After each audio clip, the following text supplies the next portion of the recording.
Hello everyone, हम आ गए class 10 chapter 1 exercise 1.4 में रियल नंबर्स का। तो उसमें क्वेश्चन नंबर 1 है जिसमें है कि without actually performing the long division, without हमें डिवीजन करके हमें ये पता करना है state whether the following rational number will have a terminating decimal expansion और not terminating repeating decimal expansion. Without हमें एक नंबर को डिवाइड किए बताना है कि वो टर्मिनेटिंग है या नॉन टर्मिनेटिंग है। तो इसे कैसे करते देखते हैं। तो सबसे पहले हम ये जानेंगे कि टर्मिनेटिंग एंड नॉन टर्मिनेटिंग में डिफरेंस क्या है। तो टर्मिनेटिंग होता है कि डिवाइड करके हमारा जो क्वोशंट आता है वो एक ही बार रिपीट होना चाहिए। ऐसे नहीं जैसे कि 1 2 1 2 1 2 ऐसे करके रिपीट होते जा रहा है, मतलब अगर 1 2 बस वहीं पे खत्म हो जाना चाहिए। तो हम सबसे पहले जानेंगे कि हम इसमें कैसे आइडेंटिफाई करेंगे, कैसे पता करेंगे कि वो जो रैशनल नंबर है वो टर्मिनेटिंग है या नॉन टर्मिनेटिंग है। तो हम इसे पता करने के लिए हमारे पास फॉर्मूला है कि नंबर का जो डिनोमिनेटर है, ये जो डिनोमिनेटर है उसका जो फैक्टर होगा वो in the form of 2n into 5n होना चाहिए। तो उसका जो डिनोमिनेटर का जो फैक्टर है या तो 2 या तो 5 होना चाहिए, तो वो टर्मिनेटिंग होगा। और अगर वो नहीं हुआ तो वो नॉन टर्मिनेटिंग होगा। तो हम इसे सॉल्व करते हैं क्वेश्चन नंबर फर्स्ट को। अगर हम इसका डिनोमिनेटर का फैक्टर निकाले 3 1 2 5 का, अगर इसको 5 से करें तो आएगा 6 2 5। अगर फिर इसे 5 से होगा 1 2 5, फिर इसे 5 से करें तो होगा 2 5, फिर इसे 5 से करें तो होगा 5। तो यहाँ पे क्या है कि हमें 5 टाइम्स मिला 5 टू द पावर 5। तो ये हमें डिनोमिनेटर का फैक्टर क्या मिला 5 इंटू 5 इंटू 5 इंटू 5 इंटू 5, मतलब 5 टाइम्स 5। ये हो गया हमारा डिनोमिनेटर का factor 5 into 5 to the power 5। तो इसमें हम बोल सकते हैं ये कि, तो हम यहाँ बोल सकते हैं that factor of the denominator is 5 to the power 5। 5 to the power 5 जिसे हम फैक्टर निकाले थे। फिर ये बोल सकते हैं which is in the form of 2n into 5m, जहाँ पे n का वैल्यू 0 है एंड m का वैल्यू है 5। मतलब कोई भी रैशनल नंबर तभी टर्मिनेटिंग होगा जब उसका डिनोमिनेटर या तो 2 या तो 5 का डिविजिबल होगा। मतलब फैक्टर होना चाहिए या तो 2 या तो 5, आइदर 2 और आइदर 5, दोनों में से कोई एक होना ही चाहिए, तभी होगा। एंड फिर हम लोग इसे बोल भी सकते हैं so the rational number is terminating decimal expansion. तो ये वाला हो गया। उसी तरह से 2 भी टर्मिनेटिंग होगा क्योंकि इसका फैक्टर हो जाएगा 2 to the power 3, 2 into 2 into 2, 2 two 4, 4 two 8। And ये भी होगा क्योंकि इसमें 2 भी है एंड 5 भी है, 2 एंड 5 होगा तो होगा। एंड 2 के साथ अगर तो कुछ और होगा जैसे कि 2 एंड 5 होने से होगा, बाकी कुछ और अगर डिनोमिनेटर का फैक्टर होता है तो वो नॉन टर्मिनेटिंग होगा। क्वेश्चन नंबर 2 है write down the decimal expansion of this rational numbers in question number 1 ever which have terminating decimal expansion. मतलब क्वेश्चन नंबर 1 में जो भी टर्मिनेटिंग रैशनल नंबर थे उसका डेसिमल में हमें उसे कन्वर्ट करना है।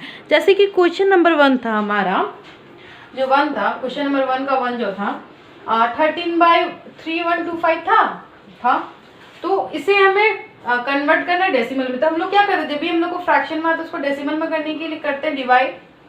तो यहाँ पे क्या करेंगे, जैसे कि 3/25 से तो 13 जाएंगे क्योंकि 13 बहुत छोटा हो जा रहा है। तो इसे इक्वल करने के लिए क्या करेंगे, पहले 0 लिखेंगे क्योंकि हम यहाँ पे हम कुछ नंबर ऐड कर रहे हैं खुद से, सबसे पहले इसीलिए 0 यहाँ पे लिखेंगे। फिर यहाँ पे 0 लिखना होगा कि ये इससे बड़ा हो जाए, 3 0 लिखना होगा क्योंकि 1300 तो ऐसे भी 3125 से ज़्यादा होता है। तो हमें 13,000 करते हैं। यहाँ पे हमें पॉइंट के बाद 3 zeros लिखने होंगे, तब ये 4 टाइम्स में आएगा कितना 12,500। तो हमारे पास बचेगा 500। फिर हम एक 0 लिखेंगे यहाँ पे, तब ये जाएगा 1 टाइम्स में 3,125। फिर ये जाएगा, इसमें बचेगा फिर 1,875। फिर हम ये 0 पुट करेंगे तो ये पूरा का पूरा चल जाएगा 6 टाइम में। 18,750 पूरा जाएगा 6 टाइम्स में। तो हमारे पास क्या डेसिमल में बचा 0.000416। तो इस तरह से हमें इसे डेसिमल में कन्वर्ट करना है। उसी तरह से 2 भी कर लेंगे, क्योंकि 2 भी हमारा टर्मिनेटिंग था, क्योंकि ये 2 था इसका फैक्टर डिनोमिनेटर का। तो इसमें भी कर लेंगे 17। इसमें हमें लेने का ज़रूरत नहीं है 0 स्टार्टिंग में, क्योंकि 17 8 से ज़्यादा है, डिविडेंड डिविजर से ज़्यादा है। तो 2 टाइम्स में जाएगा 16, बचेगा 1। अब पॉइंट लेंगे, तो फिर यहाँ हम पॉइंट लिखे तो यहाँ 0 लिख देंगे, तो 1 टाइम्स में जाएगा 8, तो यहाँ बचेगा 2। फिर यहाँ 0 लेंगे तो ये 4 टाइम क्या, फिर ये जाएगा 2 टाइम्स में, फिर यहाँ 4 बचेगा। फिर अगर यहाँ 0 ले तो 40 जो है 40 से कट जाएगा, 5 से अगर इंटू करेंगे 5 जब, तो ये पूरा जो है इसका डेसिमल फॉर्म आ गया 17/8 का, जो कि होगा 2.125। ठीक है, तो इसे इस तरह से करना है।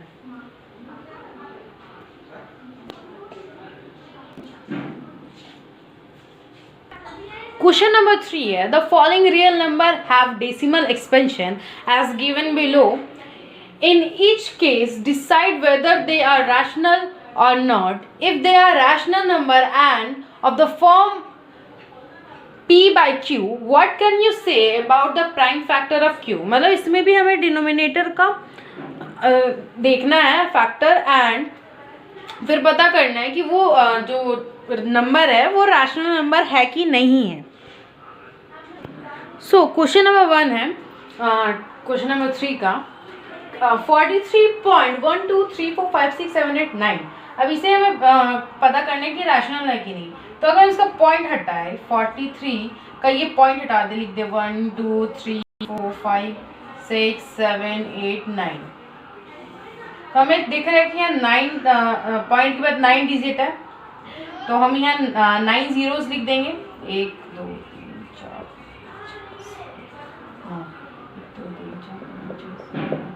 9 0।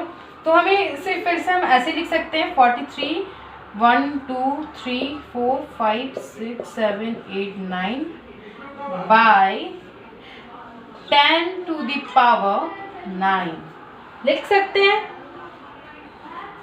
और ये 10 to the power को हम लोग ऐसे भी लिख सकते हैं, ये भी एक तरीका हो सकता है 2 to the power 9 into 5 to the power 9, क्योंकि 2 into 5 होता है 10। तो हम इसे इस तरह से ब्रेक करके लिख सकते हैं 2 to the power 9 into 5 to the power 9। तो इसका डिनोमिनेटर जो डिनोमिनेटर है वो फैक्टर है, वो इन द फॉर्म ऑफ है 2n into 5m।